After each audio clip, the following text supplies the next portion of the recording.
রাধে রাধে, জয় শ্রীকৃষ্ণা। আমি আবার চলে এসেছি আপনাদের সামনে নতুন কিছু টপিক নিয়ে। আমার চ্যানেলের নাম এমপি ডেলি ব্লগ। আমার চ্যানেলের বিষয়গুলো যদি আপনাদের ভালো লেগে থাকে অবশ্যই লাইক কমেন্ট শেয়ার করে দেবেন।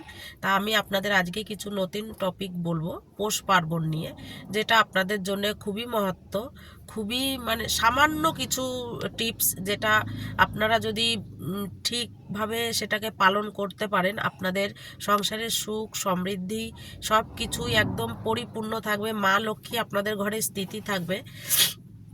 মা লক্ষ্মীকে কিন্তু সবসময় বেঁধে রাখা যায় না। মা লক্ষ্মী হচ্ছে চঞ্চলা, সে দুদিন থাকবে 4 দিনে চলে যাবে। তাহলে তার জন্য আমাদের কিছু নতুন টিপস করতে হবে যাতে মা লক্ষ্মী আপনার ঘরে সদাই বসবাস করে।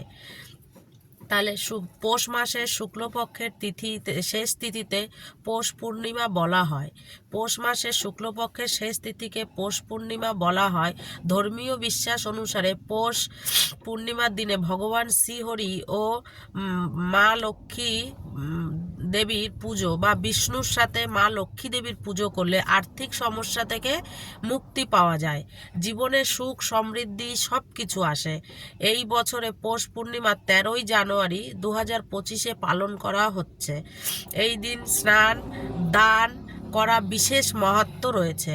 12 বছর পরে এই দিনের পৌষ পূর্ণিমাতে কুম্ভ মেলার আয়োজন হয়েছে। এই দিনে বিশেষ গুরুত্ব আছে। তাহলে এবার আপনাদের আমি বলে দিই যে আপনারা কি করলে মা লক্ষ্মী তো আপনাদের বাড়িতে সব সময় স্থিতি হবে। আপনারা কি করবেন, এই দিনে সন্ধ্যাবেলায় ঘরের মেন দরজার সামনে দুটো সর্ষের তেলের প্রদীপ জ্বালবেন। তাতে একটা করে লং 3টে করে লং দিয়ে দেবেন। আর মা লক্ষ্মীর সামনে একটা ঘিয়ের প্রদীপ জ্বালবেন, তাতেও 5টা লং দিয়ে দেবেন। দিয়ে মা লক্ষ্মীর পছন্দ অনুসারের প্রসাদ, যেমন মা লক্ষ্মীর নাড়ু পছন্দ করে, সাদা রঙের প্রসাদ মা লক্ষ্মী পছন্দ করে, পায়েস দিতে পারেন। তারপরে আপনি মা লক্ষ্মীকে নাড়ু দিতে পারেন, মিষ্টি দিতে পারেন, যাই দেবেন সাদা রঙের, মা লক্ষ্মীর খুবই পছন্দ। এই প্রসাদ দিয়ে ভগবান বিষ্ণু আর মা লক্ষ্মী দেবীর যদি আরাধনা করেন আপনারা, তার পছন্দ মতো ফুল দেবেন। তাহলে মা লক্ষ্মী আপনার ঘরে সদাই বসবাস করবে, মা লক্ষ্মী আপনার কৃপা করবে আপনাদের ঘরে। তা বন্ধুরা, এইটুকুই ছোট্ট টিপস।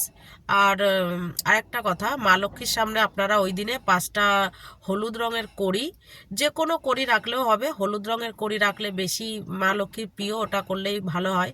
তা 5টা কড়ি রাখতে পারেন, যারা পারবেন হলুদ কড়ি আনবেন, বা কেউ ও কড়ির সাথে 5টা হলুদ, ওই যে শুকনো যে হলুদগুলো আপনারা যে কোনো দোকানে অ্যাভেলেবেল পেয়ে যাবেন। 5টা হলুদ নেবেন, 5টা পান নেবেন, আর 5টা গোমের চক্র, ওটাও আপনি দশকর্মার দোকানেই পেয়ে যাবেন।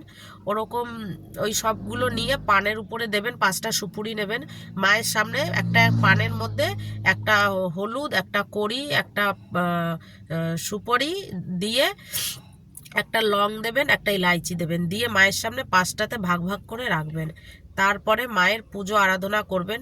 গমের চক্রটা মায়ের যে চুবড়িটা হবে ধানের, তার ভেতরে দেবেন গমের চক্রটা, দিয়ে মা লক্ষ্মীর পুজো করবেন। পারলে মা লক্ষ্মীকে ওই দিনে একটা প্রিয় পুষ্প মা লক্ষ্মীর পদ্ম ফুল দেবেন। মা লক্ষ্মী খুবই সন্তুষ্ট হবে, আপনাদের ঘরে সদাই বসবাস করবে। তা বন্ধুরা, এই ছিল আমার বক্তব্য। যদি আপনাদের ভালো লাগে, আমি আবারও বলছি, আমার চ্যানেলটাকে সাবস্ক্রাইব করবেন, লাইক করবেন, শেয়ার করবেন।